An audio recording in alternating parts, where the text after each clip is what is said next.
Hello and welcome to a quick video about removing the intensely annoying beeper from my Maserati Granturismo. Yep, every time you turn this car off, you go to extract the key and before you can do it, it starts beeping at you like crazy. It has been annoying me for years.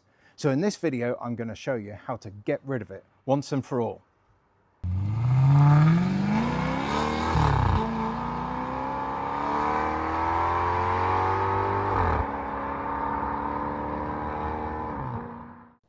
Right, I just want to make a quick interjection at this point. I had actually already uploaded this video when Neptune off the Sports Maserati forum made the point that this buzzer does actually do the in-gear warning as well. So, you know, if you stop the car in drive and forget to put it back into park, this will buzz to warn you to do that.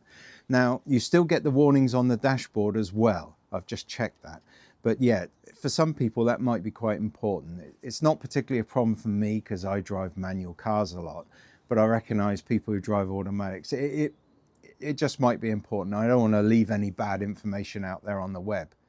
He did also make the point though that you could do the process that I'm going to outline in this video, but when you take the buzzer out, you can actually shove a little bit of foam into these holes here and then put it back on the dashboard. That way, the volume of the buzzer is greatly reduced and it's much more tolerable, but you still get those warnings.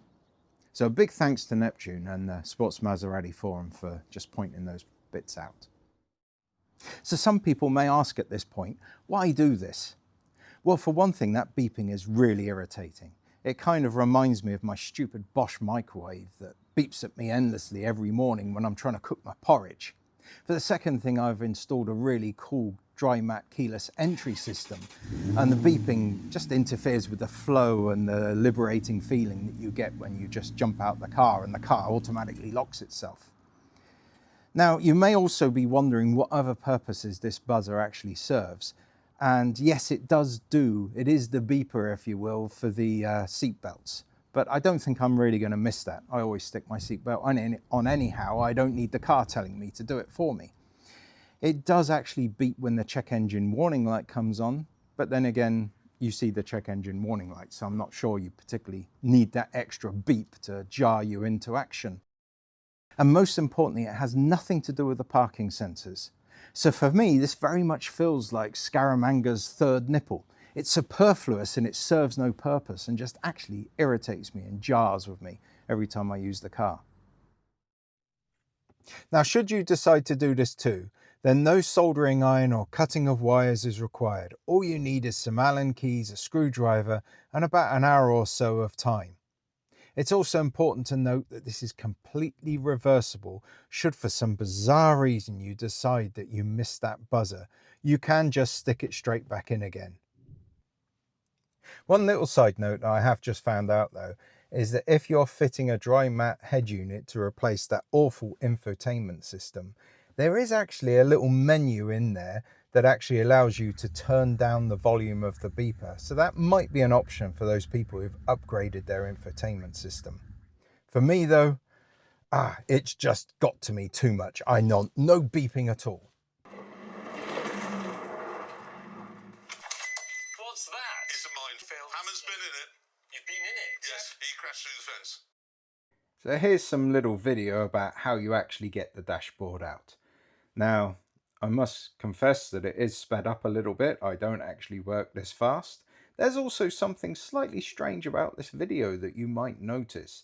If you figure out what it is, stick it down in the comments below. So one of the things you have to do is you have to get the top of the instrument binnacle off there. Now it's held in place by 4 clips, 2 clips each side, and you sort of just push on the lower half and gently prise up, and those clips come undone quite nicely. Then what you need to do is once that's up, there's 2 screws, 2 Phillip head screws that are down just there underneath the cover there, and you need to undo those. While you're doing all of this, do be careful with all the soft coatings that are on the dashboard and on the instrument binnacle and everything. They are quite they're a little bit fragile. You have to make sure you don't scratch them or damage them or put any sort of marks into them. And then there's actually another 2 Allen key nuts on each side. So one underneath the bit of trim strip there that I'm undoing there, and another one on the other side. Once you've got those 2 out, then you can gently lift that whole unit to the side.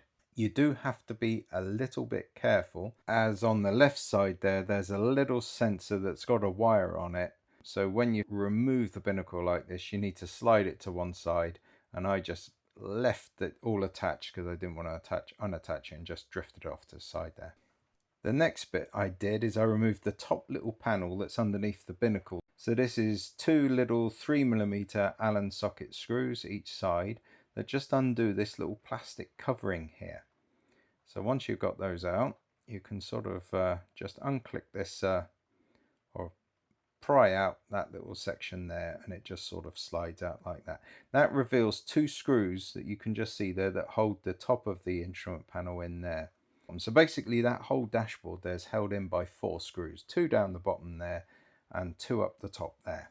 Then you can gently sort of prise out that dashboard. It just sort of, you have to just be a little bit careful how you pull it out, and as I say, be careful not to scratch that soft coating, it's a real pain. Now it's got 1 plug on the back, and it's that sort of red plug, and you just pull up that lever there and then gently prise out the plug, and it comes out like that. So 2 screws, 1 each side, little clips, then this plastic cover comes off, and there is the buzzer right there. And you just need to prise it off the board. So I used a knife and I just gently prised it up with something just to protect the board. You can use that screw as a little pivot point and this little edge over here, but yeah, it just sort of unclicks like that.